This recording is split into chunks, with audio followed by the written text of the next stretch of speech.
I read each sentence? Yes, please. Okay. So before I do that, we will see what the context is. So I'll tell you in brief what he is saying in the previous para. Okay. So certainly isolation, separation, distinction is necessary for the first stage of knowledge. What he is saying is that in the physical world, when we are there, multiplicity is absolutely essential. If multiplicity is not there, how will I distinguish between a diamond and an insect and a human being and a tree? I can't. So I have to see multiplicity at the lower level. Isolation, separation, distinction. Multiplicity is absolutely necessary in the first stage of knowledge. In the first stage of knowledge for the animal as well as the undeveloped man, or even the developed man. Okay. So then he's saying a diamond and pearl are different from each other and not the same. Okay, just 1 second. I want to scroll.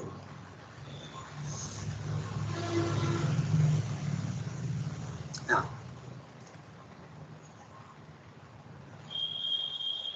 yeah.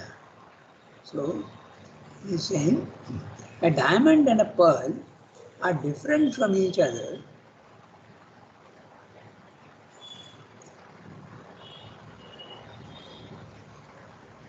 Very slow. That's the whole problem.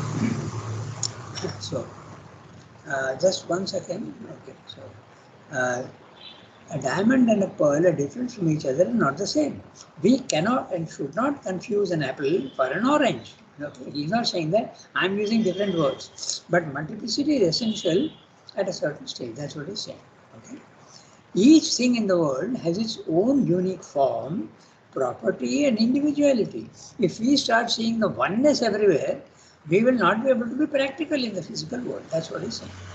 But again, there is a common element in all distinctions, and the commonality is more essential than the difference.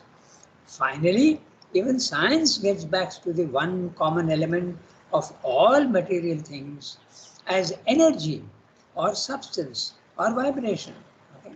Science also is telling you that everything physical is finally energy. So even science is able to say that but not see it.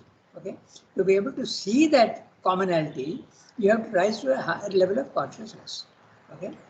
It is this common element which divides, differentiates itself to create forms and properties infinitely. Therefore, if we can get the knowledge and power to grasp that common substance, we could change diamond into pearl and vice versa. Alchemy is based on this concept. We discussed this last time. The knowledge of the one does not depreciate or devalue the knowledge of the many. Spiritual knowledge should not cancel the scientific knowledge. It should include it. That's what Swami is saying. Many don't. The ascetic does not. He rejects the mental knowledge. But you should not do that. You should integrate it. Both are essential realities and coexist. There is a third power superior to both of these that synthesizes unity and multiplicity. And that third power is the supermind. So unless you go to the third level, you will naturally reject the multiplicity and think that unity is the only truth. So that's the whole problem. All three are the eternal truths of existence. All three. Which are the three? The first level of multiplicity, the second level of relative oneness, and the third level of complete synthesis between oneness and multiplicity. Okay. Spirit and matter become absolutely harmonized with each other at the third level. This is what he's saying. Okay. So now we can go back to the text that we have to read today. So, this truth, which we can see, though with difficulty and under considerable restrictions, even in the material world, where the subtler and higher powers of being have to be excluded from our intellectual operations, becomes clearer and more powerful as we ascend in the scale. So, this truth. Which is this truth? That the divine is both one and the many. He is both spirit and matter, which we can see. Which we can see means we can understand.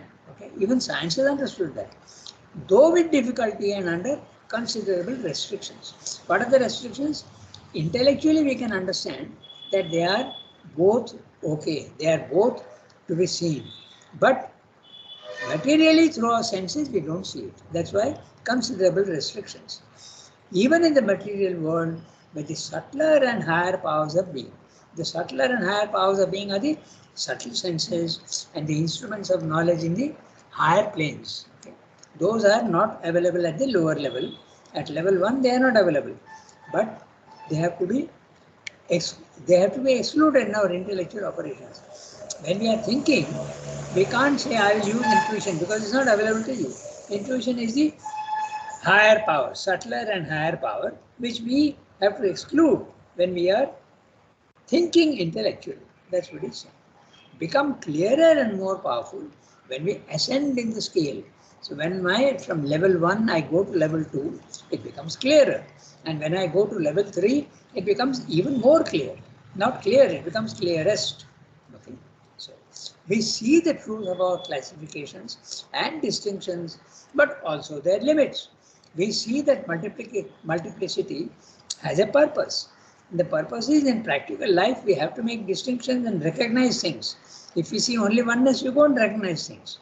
So we see the truth of our classifications and distinctions. Classifications and distinctions, multiplicity, the many. But we also see their limits. Okay?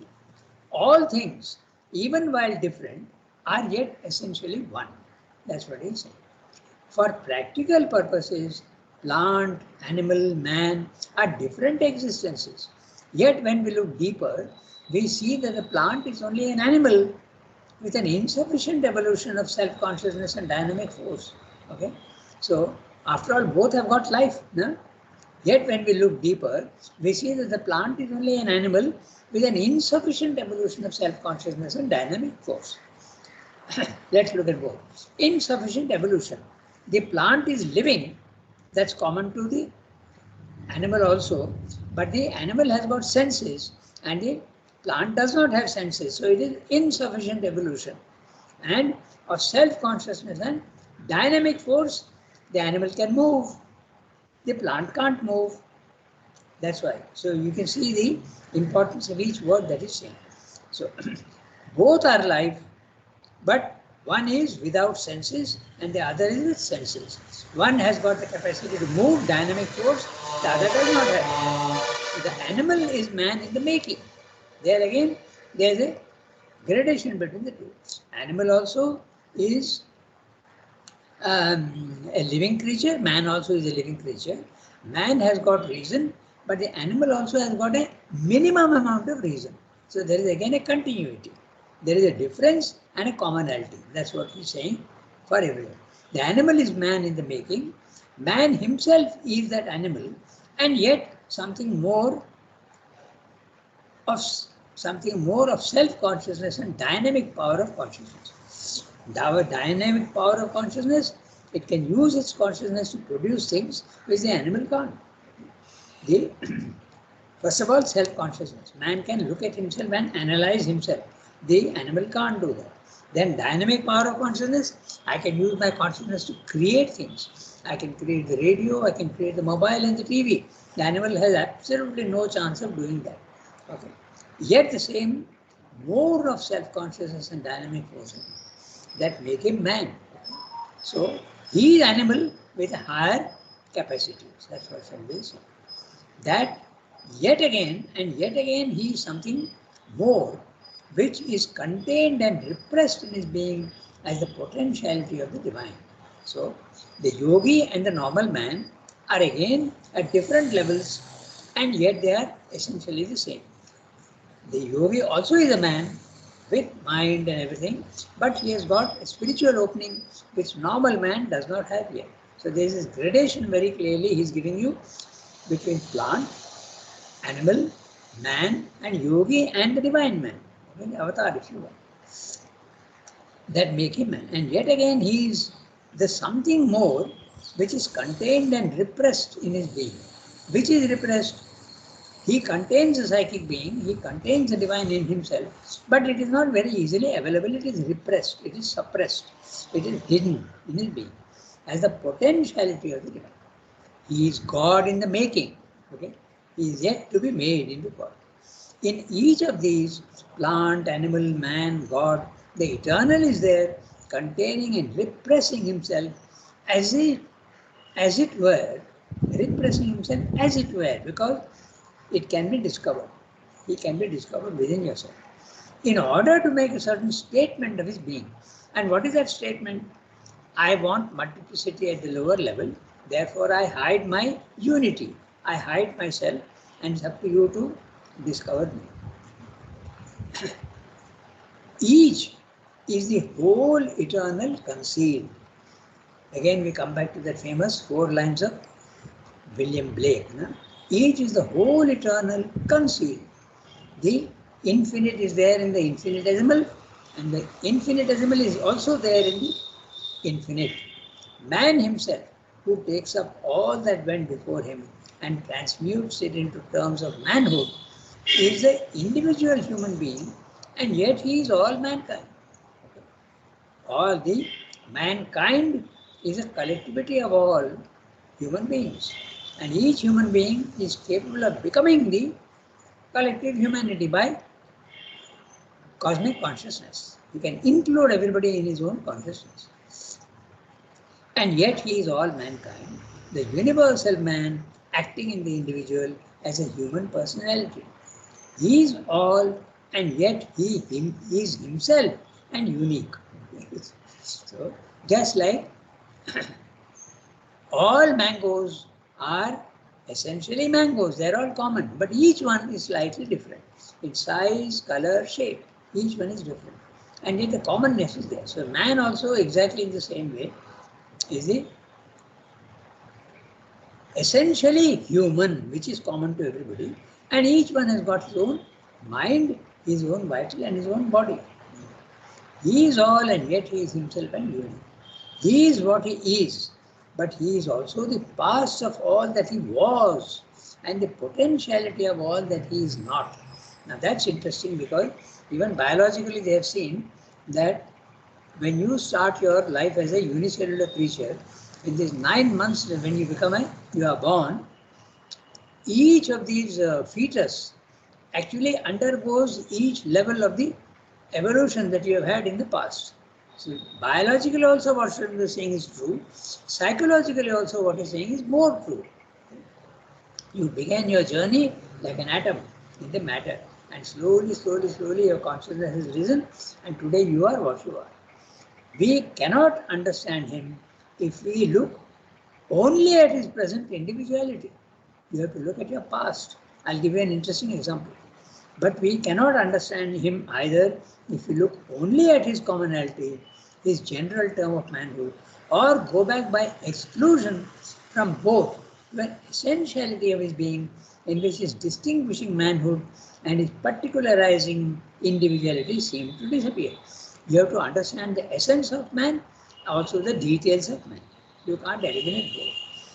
I tell you, this sentence is interesting.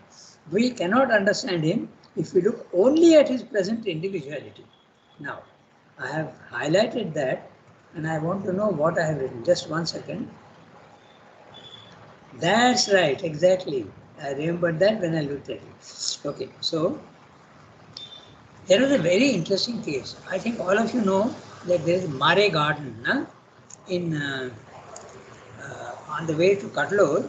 There is a garden, quite a big garden, about I think 9 or 10 acres, which a lot of coconut trees are there. Nothing much is being done there, but it's a garden.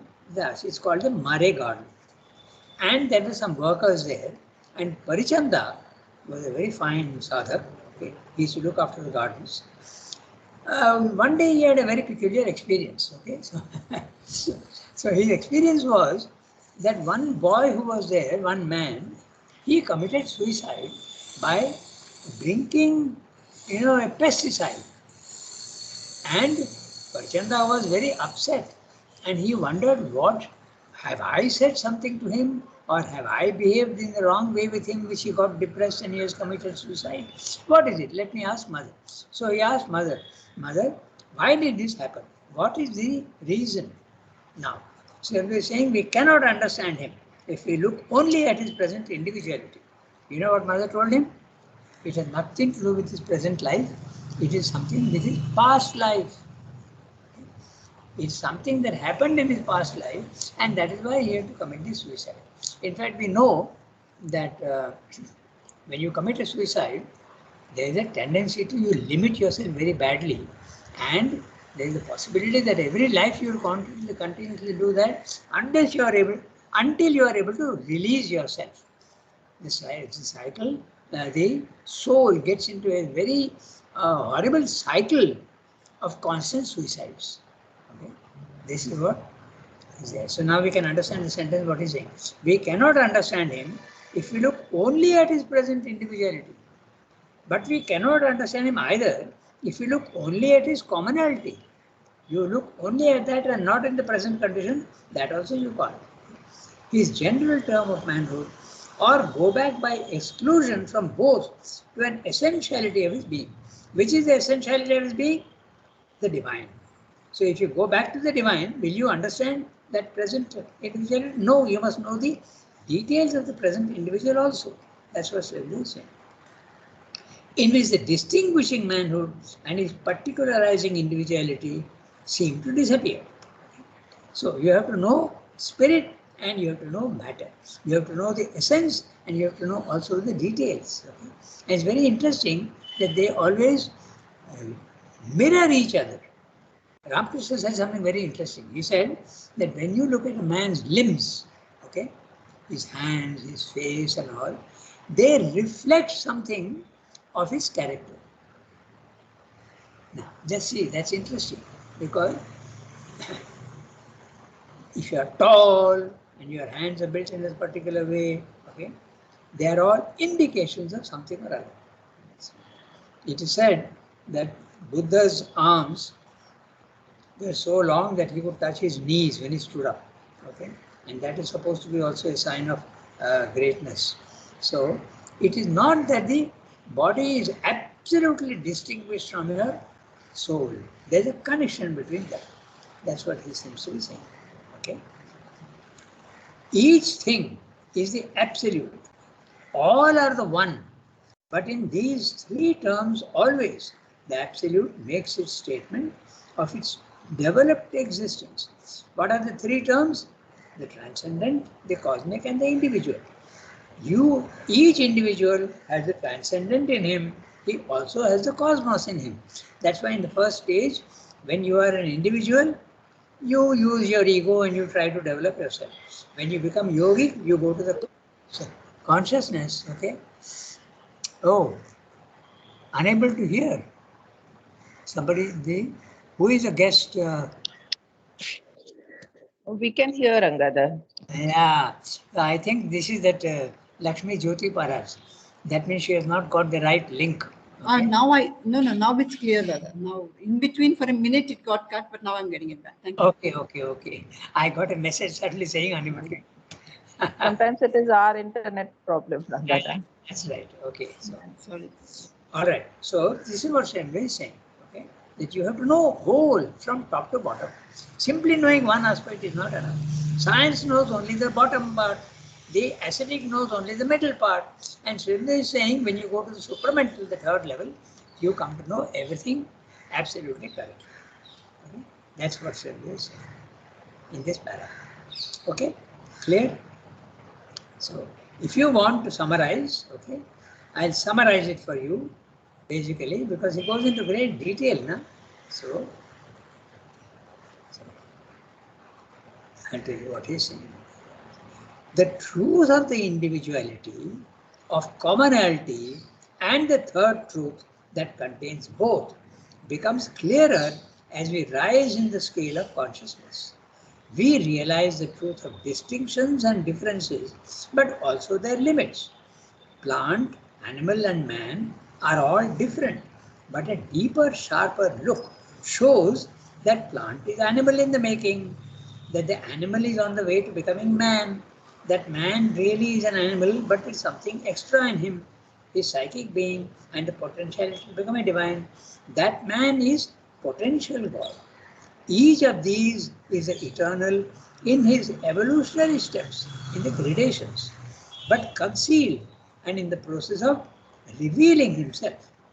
Man himself is all his past and contains all potentiality of the future. He is the individual, yet represents mankind.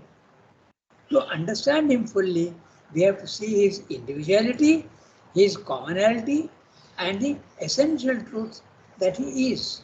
All three elements are to be taken together and none rejected. This is what Sridhar is saying. Okay, I think it's quite clear. So, shall we go to the next para? In our practical. Excuse me, what exactly do you mean by commonality? Okay, you now there are so many of you here. Four are including me. We have five. They have got something common to all of us ourselves. Humanity. They are all humans, and yet we are different. No? You have a different mind. I have a different mind. Okay, all the others also. They have got different minds, different vitals, different even bodies. So there's an individuality and a commonality. Like I said, all the mangoes, okay, you can always see that everywhere there's a commonality. Take any species, take dogs or cats, all of them have got cat nests in them. That's a commonality. And yet there's a difference at the individual level. Each cat is colored differently, has got a different size, has got a different coat, okay. So that is what is commonality and essentiality. The essentiality, you have to go back to the divine. He is the essence of everything. Okay, so these three levels. The one essentiality. Then you come down to the cosmic level where there is a many and also the oneness. Both are there. Then you come down to the individuality. The commonality is hidden and yet you can see the commonality, but you don't see the essence anymore. You can't see the divine in human beings. So commonality is clear? Yasmin? Yes, please. Yes, please. Yes. So that is what they say. Okay. So now we can go to the next one. In our practical dealings with life, that which is common to all is commonality. Okay. Who will read the next one? In our practical dealings with life. When we are at an individual level, we have to be practical. I can read. Go ahead. In our practical dealings with life, we have to arrive at the same truth. For certain practical ends, we have to say that a thing is good or bad, beautiful or ugly, just or unjust, and act upon that statement. But if we limit ourselves by it, we do not get at real knowledge.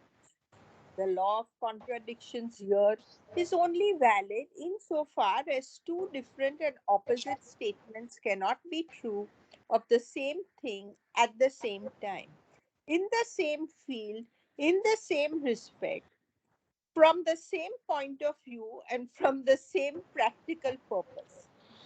A great war, destruction, or violent, all upheavaling revolution, for example, may present itself to us as an evil, a virulent and catastrophic disorder. And it is so in certain respects, results, ways of looking at it. But from others, it may be a great good, since it rapidly clears the field for a new good or a more satisfying order. No man is simply good or simply bad. Every man is a mixture of contraries. Even we find these contraries often inextricably mixed up in a single feeling, a single action. All kinds of conflicting qualities, powers, values meet together and run into each other to make up our action, life, nature. We can only understand entirely if we get to some sense of the absolute And yet look at its workings in all the relativities which are being manifested. Look not only at each by itself, but each in relation to all, and to that which exceeds and reconciles them all. In fact, we can only know by getting to the divine view and purpose in things and not merely looking at our own. Through our own limited human view and momentary purpose have their validity in the cadre of the all. For behind all relativities, there is this absolute which gives them their being and their justification. No particular act or arrangement in the world is by itself absolute justice, but there is behind all acts and arrangements something absolute, which we call justice, which expresses itself through the relativities and which we would realize if our view and knowledge were comprehensive, instead of being as they are, partial, superficial, limited to a few ostensible facts and appearances. So, too, there is an absolute good and an absolute beauty. But we can only get a glimpse of it if we embrace all things impartially and get beyond their appearance to some sense of that which, between them, all and each are by their complex terms trying to state and work out, not an intermediate, but the intermediate being only the original stuff or perhaps the packed condition of determinations would explain by itself nothing at all but the absolute. We can indeed follow the opposite method of breaking up all things and refusing to look at them as a whole and in relation to that which justifies them, and so create an intellectual conception of absolute evil, absolute injustice, absolute hideousness, painfulness, triviality, vulgarity, or vanity of all things, but that is to pursue to its extreme the method of the ignorance whose view is based upon division. We cannot rightly so deal with the divine workings because the absolute expresses itself through relativities, the secret of which we find it difficult to fathom. Because to our limited view, everything appears to be a purposeless play of opposition and negativities or a mass of contradictions. We cannot conclude that our first limited view is right or that all is a vain delusion of the mind and has no reality. Nor can we solve all by an original, unreconciled contradiction, which is to explain all the rest. The human reason is wrong in attaching a separate and definitive value to each contradiction by itself or getting rid of one by altogether denying the other. But it is right in refusing to accept as final and as the last word the coupling of contradictions which have in no way been reconciled together or else found their source and significance in something beyond their opposition. A very big para, and he is saying, and he is looking at the same slightly differently. Psychologically, when we see only one side, we are making a big mistake. And yet, we have to use the laws at each level. When I see opposition in the physical world, and I am in the physical world, I am in ignorance, okay, I see multiplicity, the opposition is absolutely valid for me. I can't say that the law of unity which is up there, it is true for me, it is not. Okay? You have to be very, very honest with yourself. So that's basically what it is. What I'll do, it's a very big para. So we'll read the summary first, and then we get the basic idea of what he's saying. Then we go back to each sentence. Because each sentence also, each word that he uses, we have to identify it with the idea. So that's important. So I'm going to now read to you the summary. Okay. Then we come back to the in detail. So Srimati is saying here, in practical life, we have to see the truth of unity, of the difference, and of the oneness. We have to see the multiplicity. Otherwise, we'll be in trouble. If I see oneness everywhere, how will I distinguish between animals and dogs, cats and human beings and plants? I will not be able to. We have necessarily to act according to whether a thing is good or bad, beautiful or ugly, just or unjust. If we see both as absolutely true, we'll deep trouble. I can't embrace a murderer, okay? I can't be friends with a thief, otherwise there'll be trouble. If we take that as final, we do not get real knowledge. So, the law of contradictions is right and valid where? In the physical world. It is not valid in the higher worlds, but in the physical world, contradictions is absolutely valid. When two things are opposites in the same circumstance, same field, same time, and same practical purpose, both cannot be right and valid. They have to be different. And then he's giving the example of war. A great war may be considered evil, but under other circumstances, it may be a great good and beneficial. It may allow the destruction of undesirables and permit new desirables to begin anew. Now, no one man is entirely good or bad. All are mixed bundle of contrary features. Even in a single action or sentiment, life is full of opposite qualities, powers, values. This is a very interesting statement, we'll see that. Sometimes you can do the right thing with the wrong motive. Okay? Or you can do the wrong thing with the right motive. We'll discuss this in detail. It's very interesting. Think about it. Okay? I have a right motive, but I'm doing it in the wrong way. Okay? And I may be doing wrong, but the result may be a very good thing for others. Okay? So this is very interesting. Life is full of opposite qualities, powers, values. Understanding can be correct if we view the relatives in the light of the absolute. That means we have to see both. We have to see the multiplicity as well as the oneness. We have to see difference as well as the commonality. We should not judge each thing separately, but in relation to all else. This is the important thing. We often go by our first impressions. So a more wise would be, yes, I see that this person is bad, this person is good, and I will act accordingly, but I will not be absolutely dogmatic in my judgment. Okay, I'll give him the benefit of doubt. Even the bad man may have some qualities, but I'll be careful. That's what you have to do in the physical world. There's no other way. There is no absolute justice, truth, good in the world.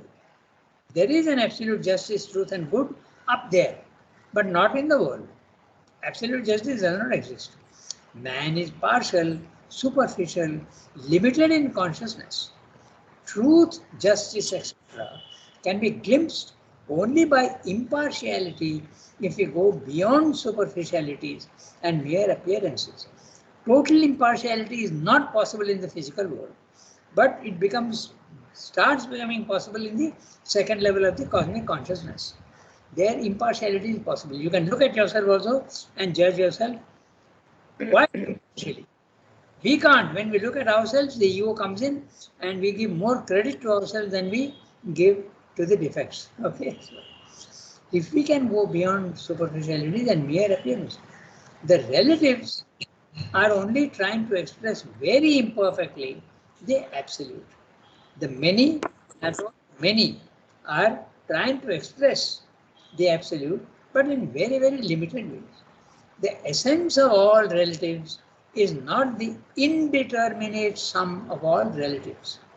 The word is indeterminate. Okay? The essence of all relatives is not the indeterminate sum of all relatives. Indeterminate means like the seed. Okay? In the seed, you will not find the fruits and flowers and leaves and twigs. You will not. So it becomes indeterminate. Those things are not found in the seed. Exactly in the same way, the Cosmic consciousness contains all the varieties, but you will not see that it's not an indeed. The essence of all relatives is not the indeterminate sum. That does not explain anything because the absolute is more than the sum of all relatives. Now that's an interesting sentence also. Of course, I am writing this, but you have to understand, okay? Take the human being. Is he only a collection of organs? You have a liver, you have a heart, you have eyes, you have all the senses, you have hands and legs. So I take all these things and can I make a man out of that? Not possible. He is something much more than that. Okay? So the sum of relatives is not the absolute. That's what he's saying. Because the absolute is more than the sum of all relatives. Even in the physical world, it's like that. So how much more it is true at the higher levels? The seed does not explain the tree. Okay? The third term, the absolute, is more than the sum of all determinates and qualities. The third term is the supermind. And only there, total understanding of things comes in. Otherwise, we don't. Even at the second level of the spiritual consciousness, there are problems. Our knowledge is not complete. That's why there is so much of difference between the different religions. All of them have gone to the second level, but all of them are saying different things. Okay. We may, on the other hand, follow the path of difference and distinction and refuse to look at the whole. Who is doing this? The materialist. We may, on the other hand, follow the path of difference and distinction and refuse to look at the whole. This is what the materialist is doing. He looks at each multiplicity and thinks it to be real. We then get uncompromising absolute concepts like good and evil, justice and injustice, truth and falsehood. This is what the ethical ideal of man says, that I want absolute good, I want absolute justice and absolute truth. Can he get it in the physical world? Very clearly, Sri Aurobindo says in the synthesis, not possible at this level, because they are mixed. Truth and falsehood, the dualities are there, and the dualities disappear only in the higher levels of consciousness, not in the lower. Therefore, absolute justice, absolute truth, never possible in the physical world, unless the supermind manifests. So that is what Sri Aurobindo is slowly coming to. These absolute contrary concepts may work in the world, but are invalid for the divine workings. Multiplicity is absolutely okay here, and you can judge by them, but the true understanding will never be there. Human reason is justified in refusing to attribute final value to one-sided contraries. That means the materialist is not right fully, nor is the ascetic right fully, nor is the yogi right fully. But it is equally justified in not accepting an artificial and unharmonized collection of contraries. It must find the real harmonizing truth in the absolute, which is the third level. This is what Sri Aurobindo is saying in the paragraph. Okay? And we have about 10 minutes left. So we can start looking at the, and since you have the basic idea now, we can even go quite fast. Okay, so it's a big paragraph. So I'm reading each sentence and tell me whether it's clear. Now it should be very clear. In our practical dealings with life, we are in the physical world and we see the multiplicity and we take them to be true. Okay. In our practical dealings with life, we have to arrive at the same truth. For certain practical ends, we have to say that a thing is good or bad in the physical world, beautiful or ugly, just or unjust, and act upon that statement. When there's something beautiful, we accept it. When there's something ugly, we should act upon that statement and we should not accept it. Okay? It's valid. At a spiritual level, it is different. And act upon that statement. But if we limit ourselves by it, we do not get at real knowledge. The law of contradictions here is only valid insofar as two different and opposite statements cannot be true of the same thing at the same time. See how very carefully Sri Aurobindo is saying, okay? They cannot be true of the same thing at the same time, in the same field, in the same respect, from the same point of view, and for the same practical purpose. But in different conditions, they can be true. Okay? A truth can be false in another condition. Okay? A falsehood can be quite valid in another condition. A great war, destruction, or this one example is given. Okay? We can think of many other examples, then the thinking becomes clear. How can something which is false in one area be true in another area? Okay? We can think about that and give examples to ourselves. But here Srinath is giving a very clear example. A great war, destruction, or violent, all upheaving revolution, for example, may present itself to us as an evil, a virulent and catastrophic disorder, and it is so in certain respects, results, ways of looking at it. But from others, it may be a great good, since it rapidly clears the field for a new good or a more satisfying order. The Second World War and the First World War were examples of that. They cleared a lot of stuff. No man is simply good or simply bad. It's a mixture of contraries. Even we find these contraries often inextricably mixed up in a single feeling, in a single action. It's very interesting. If you look at yourself, you can give examples to yourself. Sometimes you are doing something which there is partly true and partly false. And if you can recognize that within yourself, it is wonderful. That means you have a good analytical nature. You can look at yourself objectively. It's very interesting. With the right motive, something can be done wrongly. And with the wrong motive, you may produce something which is right. Very interesting. We can only understand entirely if we get to some sense of the absolute and yet look at its workings in all the relativities which are being manifested.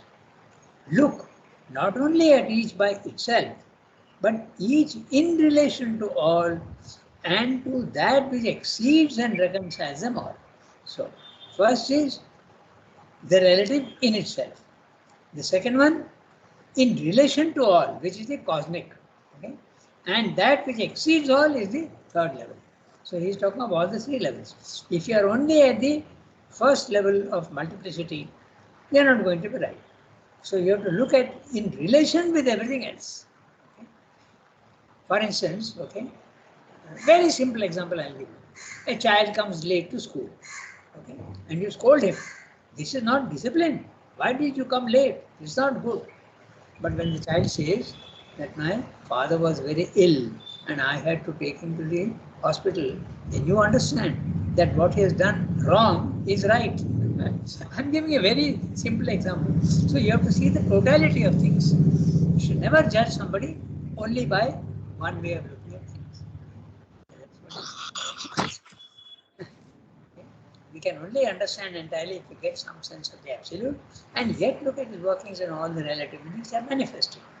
Look not only at each by itself, but each in relation to all and to that which exceeds and reconciles them. All the three levels are there. When you look at only the first level, you are going to be wrong. Second level, it is slightly better.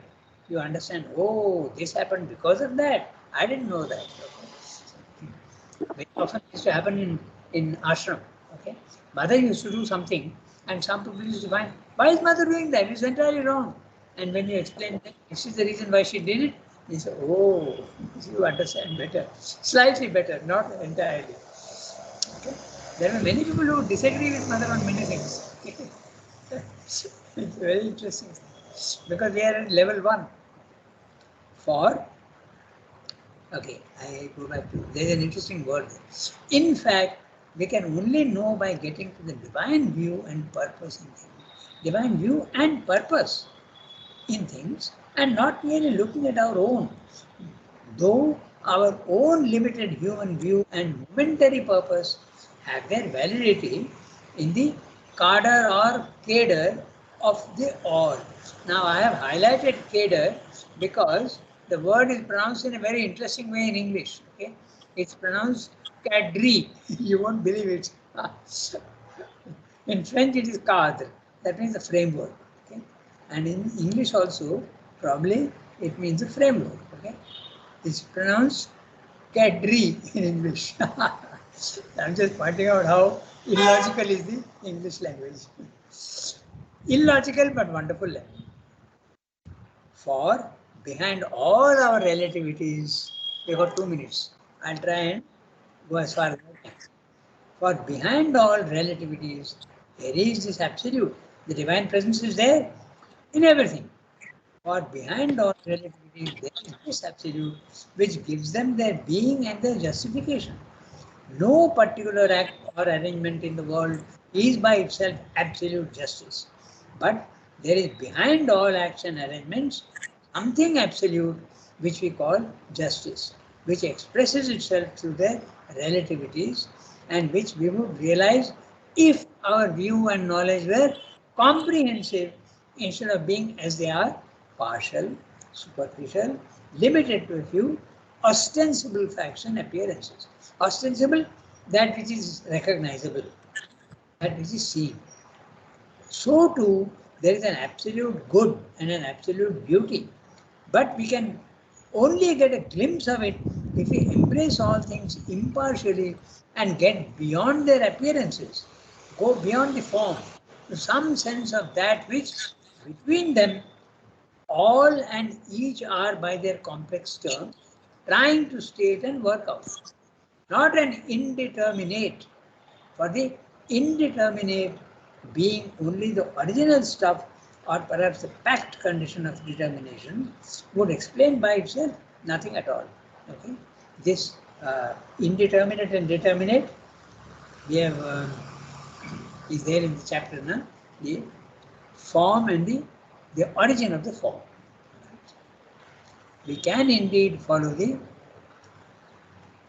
opposite method of breaking up all things and refusing to look at them as a whole, and in relation to that which justifies them, and so create an intellectual conception of absolute evil, absolute injustice, absolute hideousness, painfulness, triviality, vulgarity or vanity of all things. Now this is something that needs a little bit of discussion, and we have come to 8:35, so I will stop here, but we'll take up tomorrow, we'll finish this para. We can indeed follow the opposite method. So let us stop here today and we'll take it up from the middle of the para. So just note, we can indeed follow the opposite method.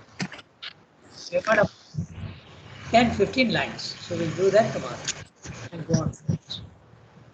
Okay, please note that we can indeed follow. We'll take it up from there. Okay. Merci beaucoup. Au revoir. Thank you. Yes, ma'am. Kanchana is so cute. Thank you, Rangada. Lakshmi, Jyoti also is there. Everybody, au revoir and have a nice day.